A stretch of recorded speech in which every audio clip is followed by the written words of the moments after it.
Hello, everyone. Welcome back to Moving Right Along, a Muppet movie podcast brought to you by toughpigs.com. It's the podcast where we watch The Muppets Take Manhattan 2 minutes at a time and talk about it a lot. I'm your host, Anthony Strand. And I'm your other host, Ryan Roe. And joining us today, we have a first-time guest. Tell us who you are, guest. I'm Carolyn Wiesner, a long time Muppet fan and Tough Pigs member. One of the Tough Pig founding member, right? I jumped on board as soon as it opened up. So yes, a first-time podcast guest, but a long-time Muppet fan friend. And Carolyn is joining us today to talk about minutes 23 and 24 of The Muppets Take Manhattan. In these minutes, the Muppets finish saying goodbye to one another and also the song, and Kermit goes to the Empire State Building. So we hear a little bit of saying goodbye here, but Carolyn, you weren't here last week. And anything in general you want to say about that song before we move? It's really sad. And I mean, as a kid in particular, this is like the song that would go through my head if a pet died, is saying goodbye.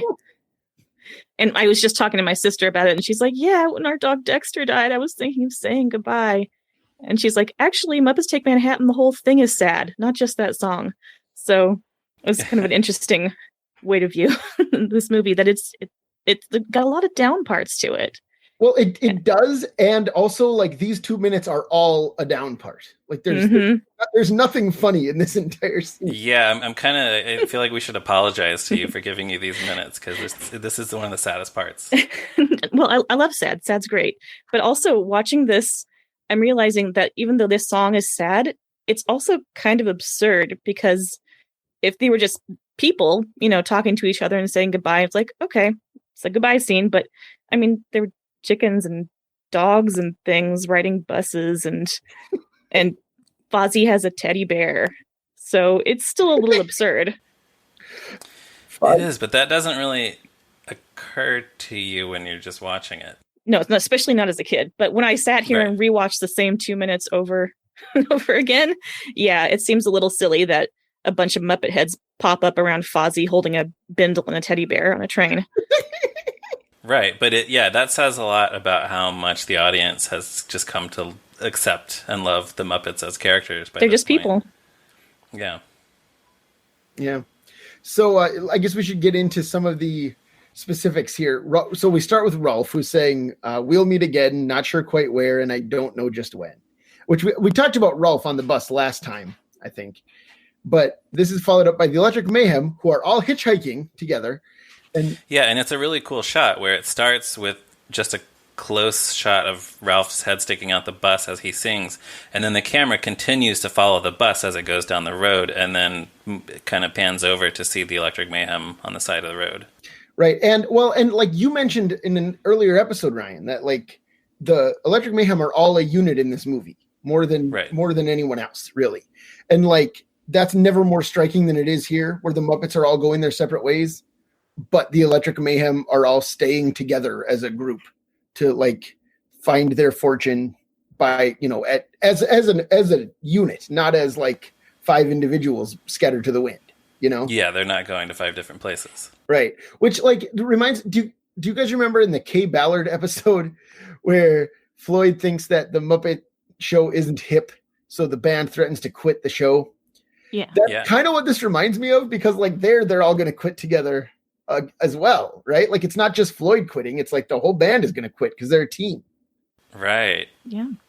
And I feel like they're the only Muppets kind of who are, I guess we have Gonzo and Camilla too. Well, I would say, we don't see them here, but Bunsen and Beaker, I think, are also sort of one unit. Yeah, that's true. Bunsen and Beaker are not really in this movie hardly. I mean, they are, but like barely. Right. It's like for whatever reason. I mean, I guess our sort of main group of characters is large enough. They could have had Bunsen and Beaker in here as 2 more students who have just graduated with Kermit and the gang, but I feel like that would have been too many characters. You know what they could have done was have Bunsen be their college professor who's attending that would have been fun musical, because he seems like he's an old man. He's like a chemistry professor. Yeah, he like already has an advanced degree, right? He's not graduating from college. Does he? Yeah.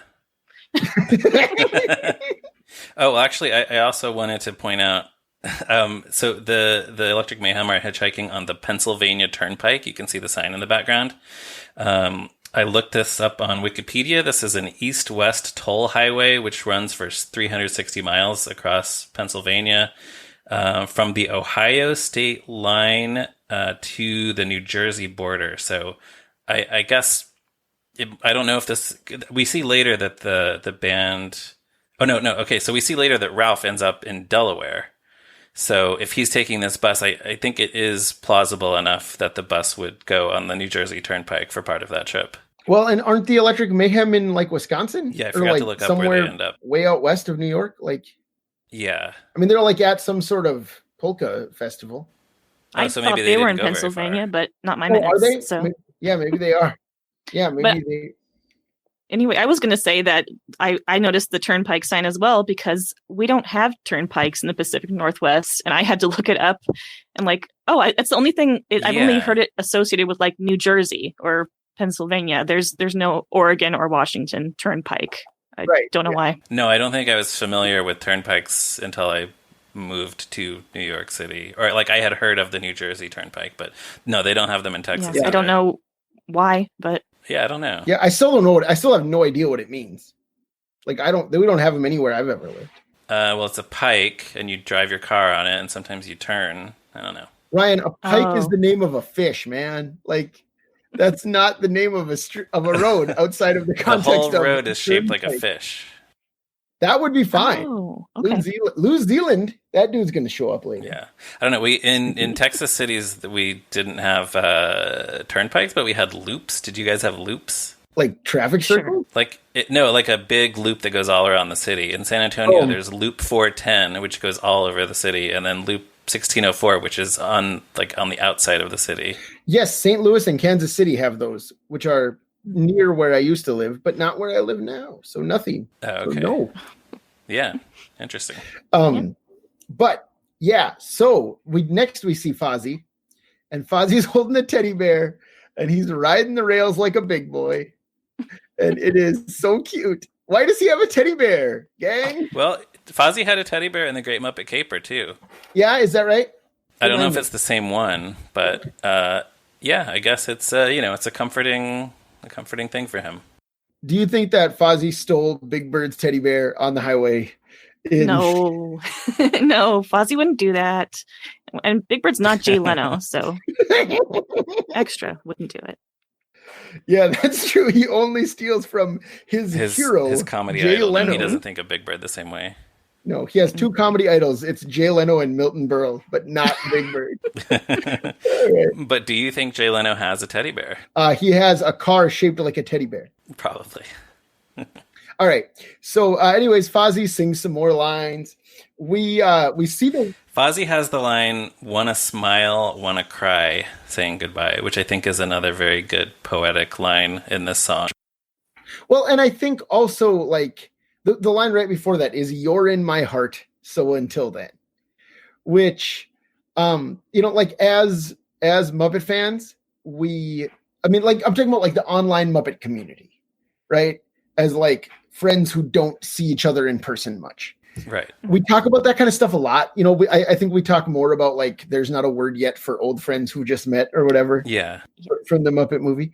But this is another one. Like you, for example, Ryan, I haven't seen you in 7 years, man. In person, right? That's correct. And but you're in my heart. Yeah. Yeah, right back at you. Yeah. So, and like I'm sure the next time we see each other in real life, it'll just be like we have been seeing each other all the time.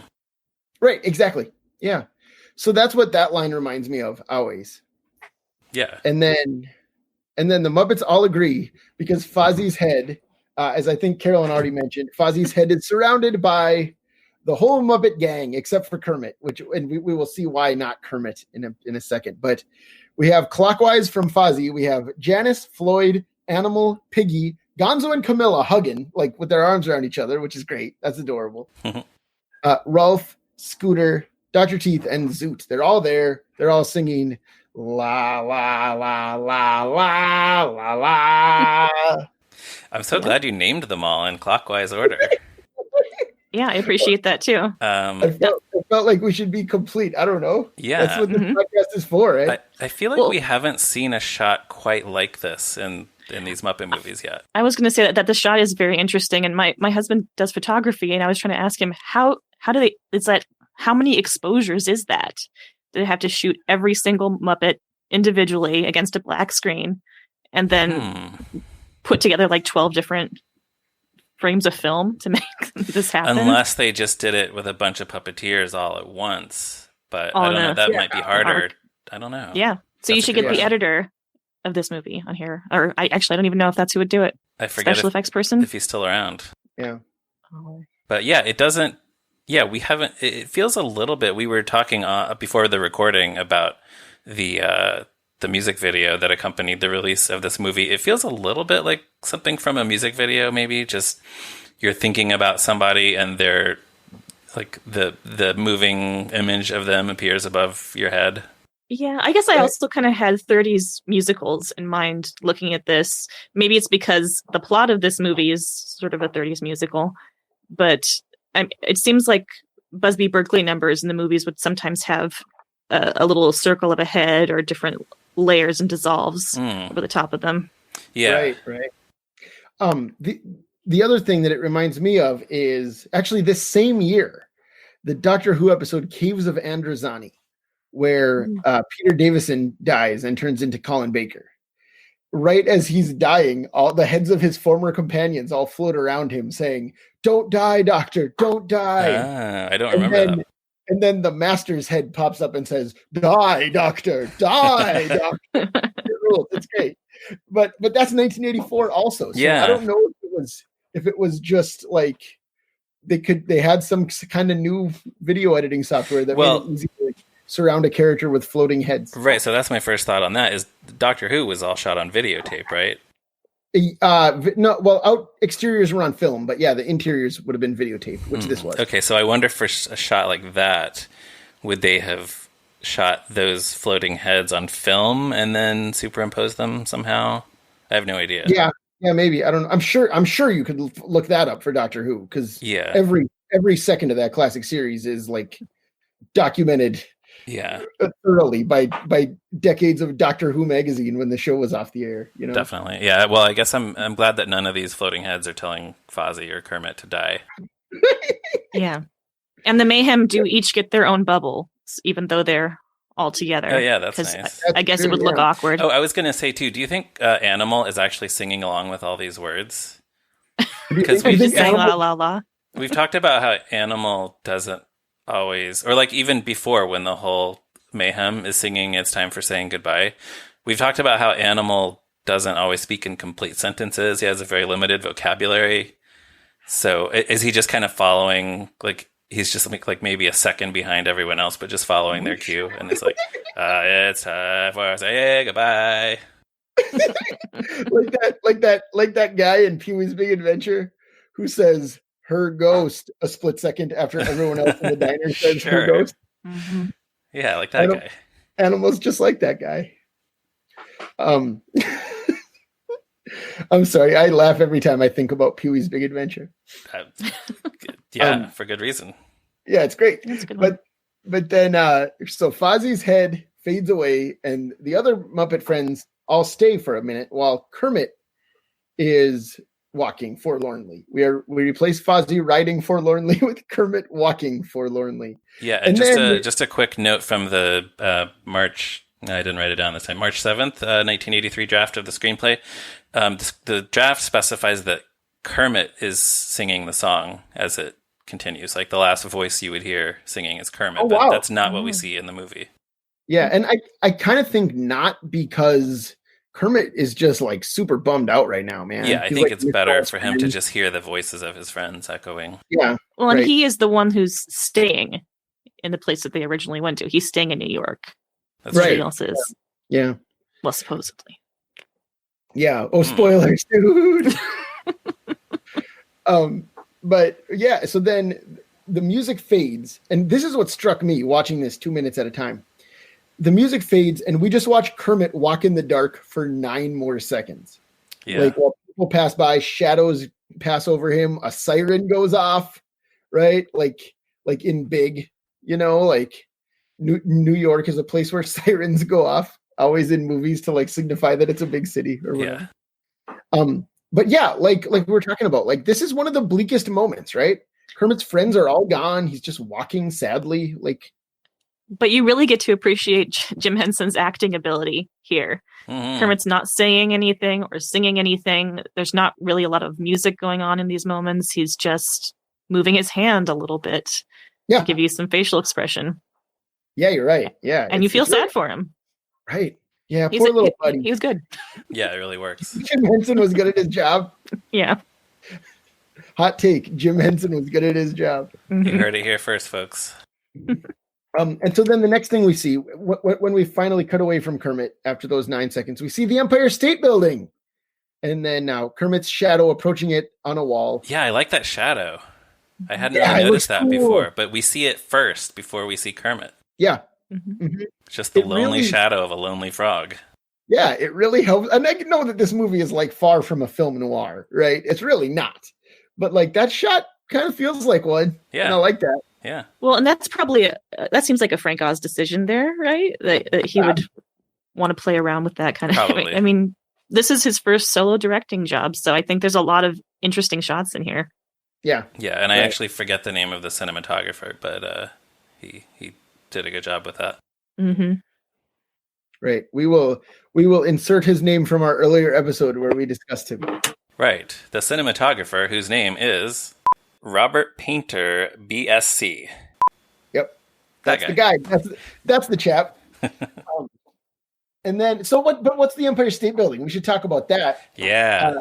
The Empire State Building was built in the year 1931, and it appeared in the movie King Kong 2 years after that. And those are the great moments in the history of the Empire State Building until this movie. When it was completed, it was the tallest building in the world. I noticed that you are specifically leaving out the Meg Ryan, Tom Hanks classic Empire State Building. Right? But that was after this. That was after this. I thought you said that was all that the Empire State Building was known for ever. Until this movie, I said. Okay. And up until this movie. Yes, that's all. And I guess it would be unfair to remember then, right? Like the Grant Deborah Carr movie that they talk about extensively in Sleepless in Seattle. That movie is like 95% Nora Ephron's thoughts on An Affair to Remember. Sure. Yeah, that's entirely true. Yeah. No, I'm not complaining, mind you.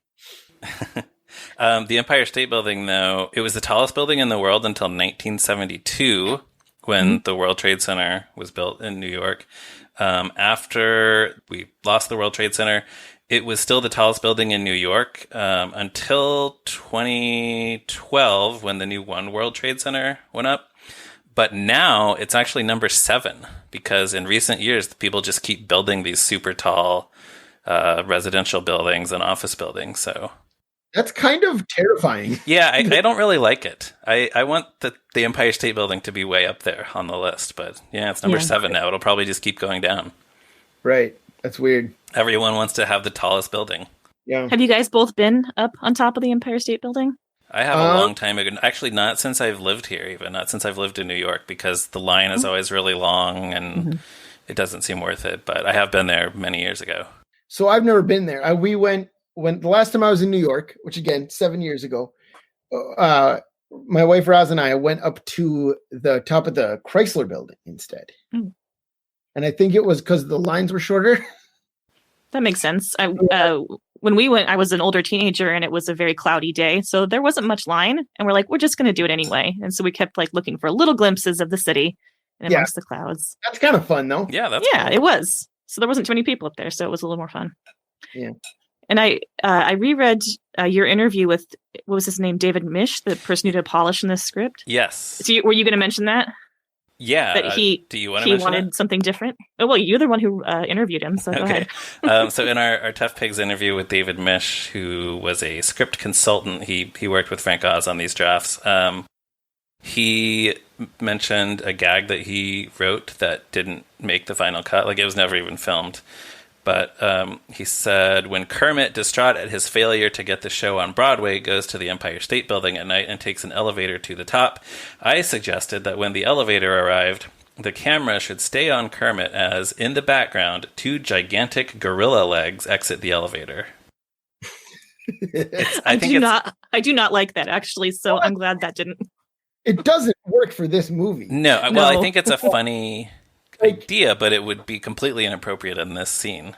Well, like, that's a gag from the Muppet Show comic strip. Yes. Like, from this time. Like, right, yeah, you're absolutely right. We've done that. That's like Guy Gilchrist's signature is like, you know, here's some like pop culture reference in the third panel. Yeah, I think they could have gotten away with something like that in The Great Muppet Caper, maybe, but but what famous monsters ever attack London? They're not going to have a Nazi. Ryan, I don't know. There must have been one. Yeah, it was the Nazis in 1940. Oh, yikes! That's true. Dark. I'm sorry, but it's true. That's the one. I'm trying to remember from that Mystery Science Theater song about how every country has about all the kaiju. Yeah. Yeah, every country has a monster, but I can't remember the one for England. Yeah, I don't know. I don't remember that episode. I'm sure I've seen it. It's one of the newer ones. Like one of the. It's the one with Bigfoot, right? It's they're watching a monster movie. I forget what the movie is called. It was a Netflix one? Yeah. Was it Reptilicus? Yes, that's the one. Yes. Okay, I saw that. Yeah, I saw that one. Anyway, everybody should go check that out. Yeah, that show was good. I wish they would have made more new seasons. Right. Yeah. Anyways. Yeah. So anyways, what we do get is we don't get gorilla legs, but we do get Kermit walking up to the Empire State Building and, in fact, taking the elevator up. And here's the thing. Like, when Kermit, right before he gets on the elevator, when he looks up at the Empire State Building, I'm not sure why, but I feel like that shot defines Muppets Take Manhattan for me. Like, when I think of this movie, I think of Kermit looking up at the Empire State Building for whatever reason. I don't know why. That's interesting. What do you think that encapsulates something about the movie or the tone of it? I think so, just because the tone is more like low key and realistic, and like we've talked about sadder, like, you know, in The Great Muppet Caper, like we talked about, Fozzie is like making jokes about the English River, the Thames being the English River, and like in the Muppet movie, like when they see Hollywood, Dr. Teeth's just like, yeah, we're having breakfast at Hollywood and Vine, you know, right. And in this one, it's just like Kermit looks up at the Empire State Building, like brokenhearted because his friends have all left and their dream is dead. Yeah, it's not just a thrilling place to be. It's also a real city that doesn't care about them. Yeah, it's very different. And I kind of don't even know why it works as well as it does. Yeah. Because like this movie could very easily be too much of a downer, like no fun, but somehow like it's just forlorn enough and still funny and entertaining. Yeah, and it still has a lot of great jokes in it. Yeah, I'm kind of not sure how they manage that balance so well. I guess we have another hour plus to figure it out. Yeah, so then Kermit goes up gets on the elevator, and then he arrives at the observation deck, and that's the end. Yeah, and he just stays up there for the rest of the movie. Although, actually, this may be where Jason Segel stopped watching this movie. So, for that experience. That's where Kermit's been for the last 25 years. Jason Segel just thinks Kermit is a character who's just sad all the time. Mm-hmm, yeah, and the Muppets are just gone from each other. Yeah. So. Wow, that actually makes a lot of sense. He had a tape that was taped off TV, and this is where it stopped recording. It was taped by my grandma. That's it. We figured it out. So that's actually a good segue because we like to ask all of our guests, what's your history with Muppets Take Manhattan, Carolyn? Like, do you remember the first time you saw it? And where does it rank? Yeah, right? Where does it rank? Yeah, that's it. It's my number one of the first, actually of all of them. It's my number one Muppet movie, mostly because of nostalgia. Because this is the one we had recorded off of HBO by your grandma, for real? No, this one was recorded by my mom, thankfully. So it's the whole movie. Unlike, Mary Poppins, where it cuts in right after the constable brings them back. So I never knew the rest of the movie. But Muppets Take Manhattan, I got the whole thing, including the HBO flying spaceship logo that was going at the time. And so I have to put that on YouTube before I watch the Muppets Take Manhattan to get the full effect. And so you've got the HBO logo, the TriStar Pegasus, and then just the 80s-ness of Muppets Take Manhattan overall, and you're just transported back in time. That HBO logo is brilliant. I have no idea what you guys are talking about. We didn't have HBO. I didn't have it at the time, but my aunt had it, who would bring me tapes of Fraggle Rock episodes. It's this. Oh, sure. It at first you don't. So there's a longer version and a shorter version. The longer version, like, it flies down a street and then like swoops up into the sky, and you see this giant HBO logo flying. The shorter version just starts with, like, you can just tell that it's like motion and you're inside something that's moving through space, and then I think it kind of zooms out and you realize it's the HBO logo. Is that right?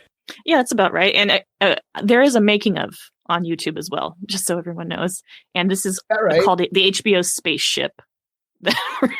Right, and they had to do it with the effects that were accessible to them at the time. So today you would just do a computer animation for this, but there are miniatures and they were compositing things, and yeah, it's really impressive. Man, that rules. I would like Euphoria more if it started with a logo involving a spaceship. And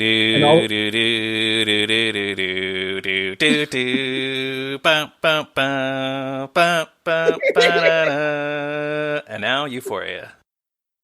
Yeah, see how much better that would be? Like, you wouldn't even mind that show is the most depressing thing ever made. But right. All right. Maybe they could make a sad version of the logo for that. No. They could play the HBO fanfare on a minor key. That would be every HBO show of the last. Even like, although I like the idea that it's in a minor key and it's still on like new episodes of Sesame Street like that. Or whatever. Yes. You know, or what's that show on HBO for children? Looney Tunes, the Looney Tunes show. Sure. The new Looney Tunes on HBO Max. Yeah. So, yeah. Well, any other thoughts before we close? Carolyn, I'll start with you. I love this movie, and watching it a little more closely was interesting to do, because I realized I had probably remembered things a little differently from childhood and inserted little extra scenes in my head that weren't there really. But also on this watch, I rewatched the whole movie in French, Portuguese, and Spanish, because those are all available on the 2001 DVD. So you watched it 3 times in 3 different languages? Yeah, I mean, I wasn't like attentively watching it every time, but it was there and I played it through. I love that. Yeah. That's great. Yeah. And unfortunately, for the Portuguese viewers, the songs are not dubbed into Portuguese. You just have to listen to the regular songs. That means they were dubbed into the other languages? They were in French and Spanish, but not the rat scat. And I know that there's no like words in that, but still it's a completely different voice actor. So it's kind of jarring. Yeah. But it's cool that they bothered to do that they dubbed it with Rizzo's voice, I guess. No. No, they just left the original track. They just left it. Oh, okay. I see what you're saying. Yeah. Huh. Yeah, but there's no French translation for babadoo, babadoo, babadoo, ba. No, or at least they just didn't want to do it at the time. Yeah. But this song is pretty easy to translate. So they're just saying goodbye. La, la, la, la. That's what it is in every language. Wow. That's great. Anything before we go, Ryan? Yeah, I have a couple other things on the Empire State Building. So this was filmed in 1983. That was the 50th anniversary of King Kong. And in April of that year, to mark the occasion, there was an 82-foot tall inflatable King Kong hanging from the Empire State Building. And I encourage everyone to look up pictures of it because it looks really cool. So I don't know if... actually, I'm not sure when they started filming this movie, but it was gone by the time they filmed this, which I'm sure was a good thing because they probably didn't want to capture that very short window of time with King Kong. Also, it probably would have felt like a joke that they didn't plan for the movie. Right. Especially in, like you say, in this scene. Right, exactly.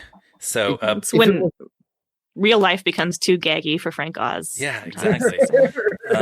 So when they did film these shots, Frank Oz punctured the inflatable King Kong. Oh well, he would have. Yeah, he would have. He would have like gotten a really powerful blow dart gun or something. But they did film these, as we learned from an entry on Jim Henson's Red Book blog. It was September 22nd and 23rd, 1983, which notably the 23rd, that's the day before Jim Henson's birthday. So just when you see him, Kermit in these scenes, just imagine that Jim Henson was probably looking forward to his birthday cake the next day. Oh, he probably was going to have one of his masquerade parties, huh? Oh, did he do that for his birthday? Probably, right? Yeah, why not? Yeah. So maybe that was because I have seen pictures from a 1984 masquerade party, but I don't know if he did it every year. Yeah, there's a picture out there. I think I mentioned on a previous episode of Jim Henson with Juliana Donald at a masquerade party. So maybe that was this year, or maybe that was the following year. I don't know.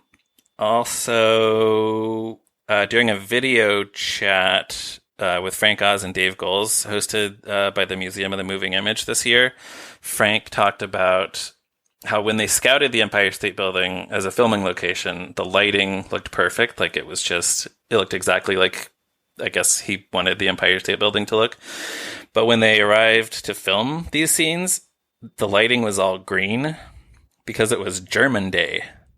Oh. Because the Empire State Building frequently changes the color of the floodlights lighting up the top of the building. Last night, for example, it was green and cyan in honor of Habitat for Humanity. So, last night as we record, yes. I'll let people, if they want to Google and figure out what today's date is based on that. So Frank, in this video chat, said he got a crew member to bribe a guard at the building and then go all around the building and remove the green gels from the lights long enough for them to get these shots they wanted of the Empire State Building looking the way they wanted it to. And then presumably they put them back. But I guess you gotta resort to extreme measures sometimes in the movie making business. Huh. Yeah, didn't Frank Oz talk about being annoying to his fellow castmates in that interview during the directing this movie? Did, especially. I mean, Dave Goelz was not about to contradict him on that point, having been one of the performers who was being directed by Frank. So it sounds like he may have annoyed all of New York. Well, but he made a good movie, so it was all worth it. It's a great movie. But again, today that's something that you would just fix digitally in post-production. It would be no big deal. Just change the color of the lights. Yeah, you have to go to New York. That's true. Movies are not magic anymore. Not as magic as they used to be. And yeah, that's all I have. All right. So that brings us down to the end of another one. Listeners, you can check out toughpigs.com on the internet, Facebook, Twitter, Instagram. We're all over the place. Like technically, we still have a Tumblr. Technically, it exists. Technically, it exists. Carolyn, where can our listeners find you? I've got accounts everywhere, but I don't really post anything that would be interesting to people. So not really. They can find you ghosting all manner of platforms. Yes. Wonderful. And listeners, if you're so inclined, give us a positive review on iTunes. Oh, and I forgot to say, you can follow Ryan on Twitter at Ryan Roe, which is an excellent idea. I followed him for many years and enjoyed it the whole time. Until you got off Twitter. You didn't unfollow me. No, I did not unfollow you. I deleted my Twitter account. Right. I feel like we should make that distinction. I feel like the fact that earlier in this episode I was like, buddy, you're in my heart, would imply that I did not unfollow you on Twitter. You got so tired of me once a week making some observation about some old anthology TV show I was watching. Right, exactly. Unfollow. Yeah, Anthony hates that stuff. Oh man, I hate it. I was just like, Ryan, why are you talking about colorized Bewitch? Right. Anyways. And that's the kind of content you will get when you follow at Ryan Roe on Twitter. Yes. So do it. All right. And give us a positive review on whatever platform you use to listen to your podcasts. And tell all your friends also to join us next week for another episode of Moving Right Along. Goodbye. Goodbye.